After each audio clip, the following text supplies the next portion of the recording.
Truth. Let's do it.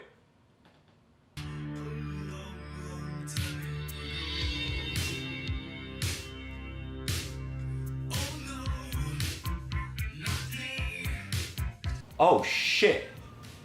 Oh shit, I fucked my game up.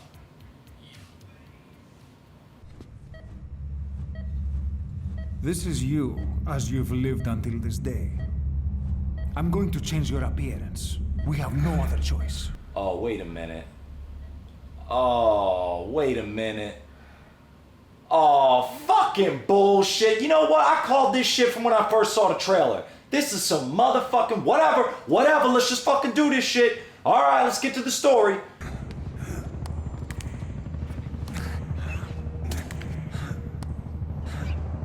Why am I playing this shit again? What? Why am I doing this one more time? What? Alright, I get it. I'm not Big Boss. I'm a meta commentary on the relationship between the franchise and the customer. I am the customer after all, right?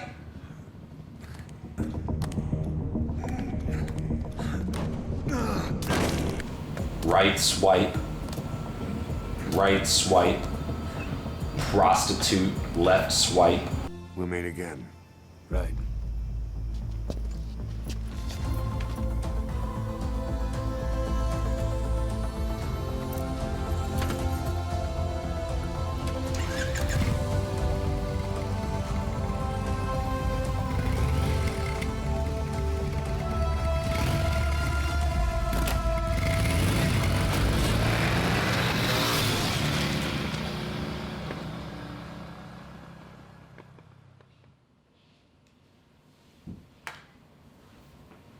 Metal Gear Solid 5 is one of the worst fucking video games I have ever played in this series. Perhaps the worst fucking game I have ever played, period. The Metal Gear Solid series of action-adventure stealth video games was created by Hideo Kojima and developed and published by Konami. The first game, Metal Gear, released in 1987 for the MSX2, a computer I had no idea existed until after I looked up Metal Gear on Wikipedia. Much like any other ghetto kid in America, I played this game on a Nintendo that me and my cousin stole from a KB toy store. We went in at night with black masks and left no trace of our having been there, except for when I took that baseball bat to the display case that had those My Little Pony dolls in it that I always kind of secretly wanted, but I needed to cut into it because it made me feel more like a man. In the first Metal Gear, the player takes control of Solid Snake, a special forces operative assigned to find the super weapon Metal Gear, a bipedal walking tank with the ability to launch nuclear weapons. The game was super successful, and so surprise, surprise, they made some sequels. Generally speaking, every Metal Gear game follows this basic structure. You're a super spy, you have to stealth your way through the game, and destroy a giant walking tank at the end. As the series made its way through time and technological advancements, the stories grew more and more convoluted. So convoluted, you need a goddamn infographic the size of the state of Alaska in order to understand it. Alright, so Ocelot's mother is...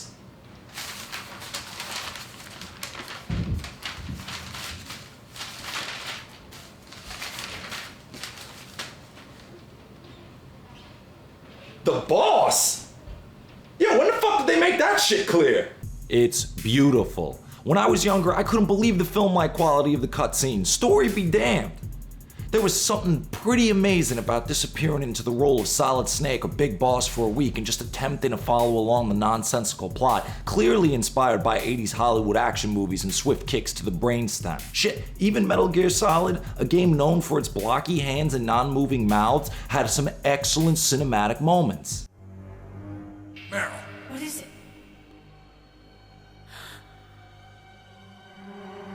Meryl, get down! Meryl!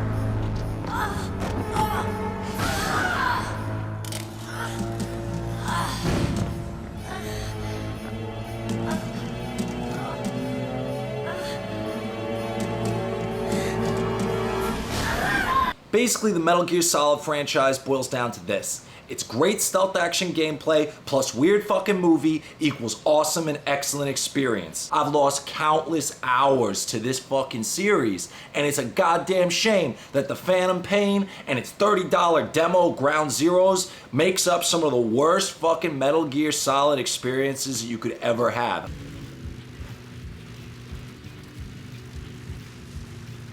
Damn, this gameplay is so tight, so rewarding. The soldiers actually adapt to your playstyle and you have to respond with a different playstyle. Shit! Yo, damn, this playstyle is so tight, so rewarding. The soldiers actually adapt to your playstyle and you have to counter it with another playstyle. Damn! Damn, this gameplay is so tight, so rewarding. It's like the soldiers, wait a minute. And it's like you have to please, no more. No more, please God, no more, please no, don't do this! You go from one point to one point to one point for like 100 years, just hoping that maybe this game will give you something in return other than bullshit trinkets to add on to a fucking protagonist that you have no emotional connection to. The mother-based customization is the addictive chemical that keeps you playing. Sure, it's fun to shoot enemy guards in the head 200 yards away, but you'll ultimately be grinding out missions from one outpost to the other, extracting prisoners, assassinating high-ranking officials, or collecting blueprints for no reason other than to build venom snakes and better weapons for missions. It's an addictive circle jerk. I had this friend once. He was a crack-addicted cab driver. One day, I decided to ask him, yo man, why don't you, clean up your life, get off the crack, get off the crack. And the answer he gave me was priceless. He said, well, Danny, I can't quit smoking crack. If I quit smoking crack, I won't be able to stay up late and drive my cab. And if I can't drive my cab, I'll lose my job. And then I won't be able to afford more crack. That is what is motivating the Phantom Pain.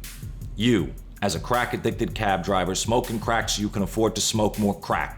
Not that the Metal Gear Solid series was ever especially diverse with its objective mission structure. Generally speaking, each game follows the exact same principle. You're a brooding hero looking for information. You have to rescue people, kill people, or infiltrate bases. But there was a different motivation to play those games.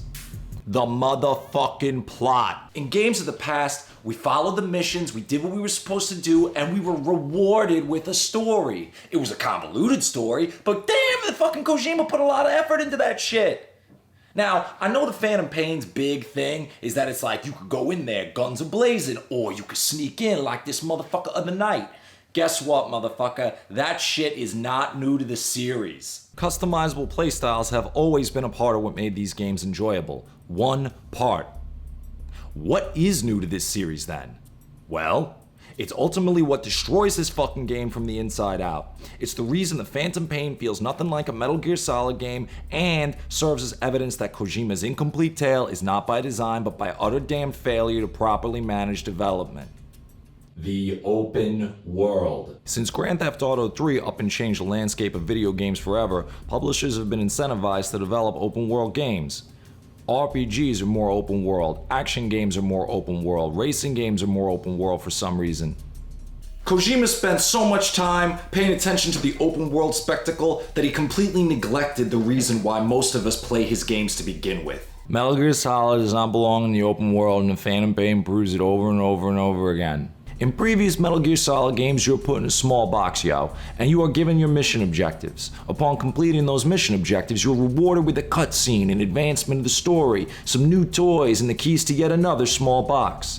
It produces a very nice forward momentum, and while it may be on rails, it is what allows the game to have wonderful set pieces and moments. As you follow the plot, you are pushed into different circumstances, different closed boxes, and those different circumstances represent challenges to your skill level. Developers challenge themselves to stretch the life of their concept and thus challenge the gamer to test their skills. Traditionally, this results in a functioning relationship of give and take. Kojima has done this flawlessly in the past. The levels and challenges are different because they have to be different. If they weren't, people would be bored easily, throw their game away, and go get some pussy to eat. Motherfucking Kojima badly wanted to create an open world masterpiece like Rockstar had done so many times before, but he had no idea what he was doing and destroyed his own game as a result. It's like the time I wanted to go get super duper high, so I decided instead of smoking my normal angel dust marijuana combo that I would get fucked up on cocaine and crush chlorine tablets. I completely destroyed my kidneys and cannot to this day see the color yellow. But worse yet, the Phantom Pain proves that it doesn't even benefit from its open world. Let's take the best moment from the Phantom Pain.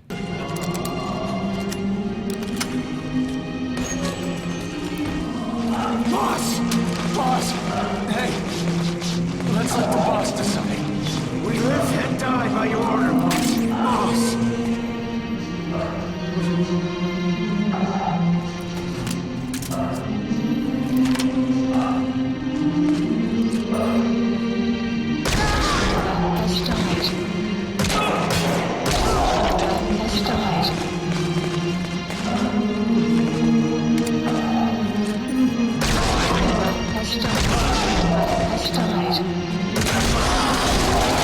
It's very similar to the time in Metal Gear Solid 4 when you have to crawl through the vent at great personal risk to save the motherfucking world. On rails, the product of other rails. In a Phantom Pain, this moment falls kind of flat though. Not the pacing of this particular scene or its execution, it's just that, well, I had no fucking idea why it triggered and absolutely nothing led me to it. I was just returning to Mother Base in the fucking hopes that something different would happen. Hey, look at that. Something just did. It's looks like a new mission or it's a new infection situation. I don't know why, but I guess that's cool. Oh shit, what a great scene. Then fucking nothing happens and I'm forced to grind the shit out of more levels in order to get to the fucking ending. It is disconnected and fucking terrible. I found myself oftentimes sitting there playing this game, wishing for it to end, actively praying to the Lord that the game would have mercy on my fucking soul and conclude.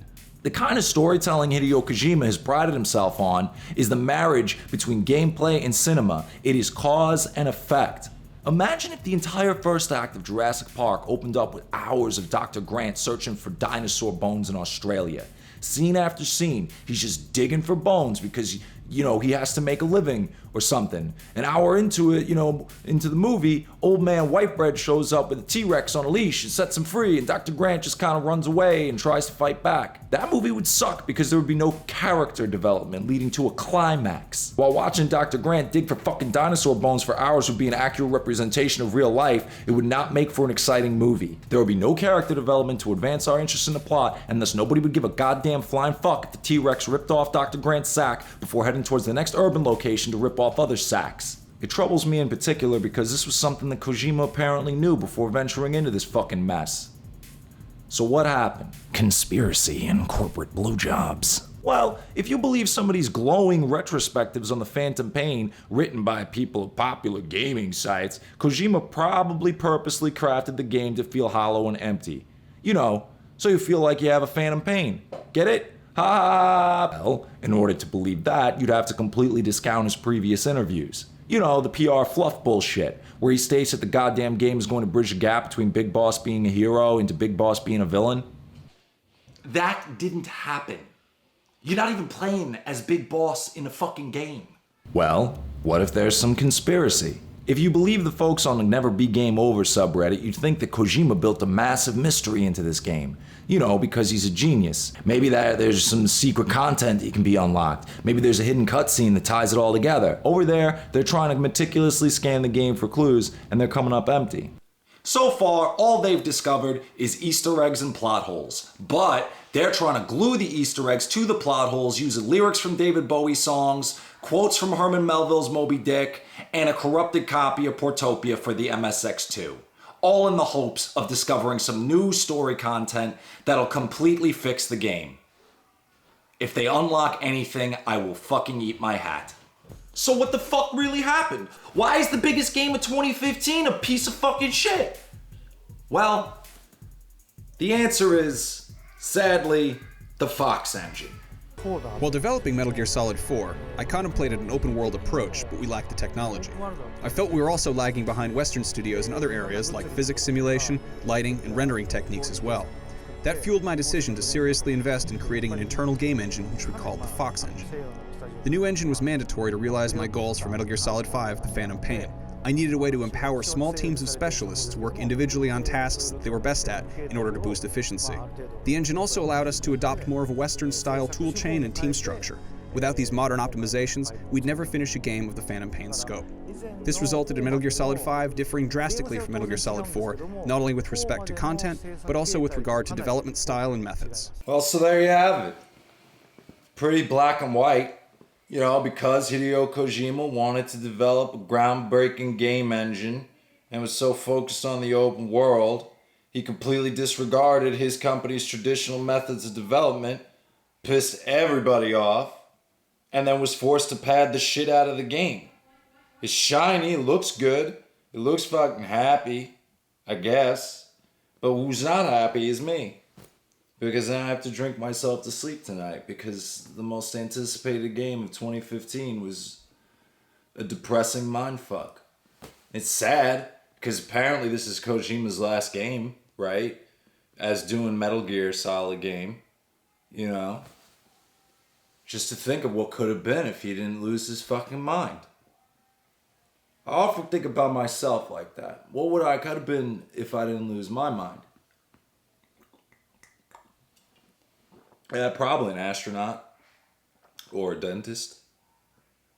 Or would have helped with my teeth. By the end of the game, you'll have wondered why Hideo Kojima was telling you that this was the grand conclusion to his epic saga, considering that there is zero character development, a bare-bones story, and you're never once playing as Big Boss. You'll grind through missions, hoping to find more pieces of people to complete your base and customize Venom Snake like some sort of fucking shiny Pokemon game. The graphics, lighting, physics, all that shit is perfect. It's obviously one of the best looking games ever made, but ultimately there is virtually no connection between this game and the other games in the series. Sure, it follows Big Boss, not really, sort of, I guess, and tells some sort of story about language and parasites, which I guess is weird enough to be considered a Metal Gear Solid plotline. But again, ultimately Kojima's swan song is an unfinished fucking mess that bears no resemblance to the name Metal Gear Solid.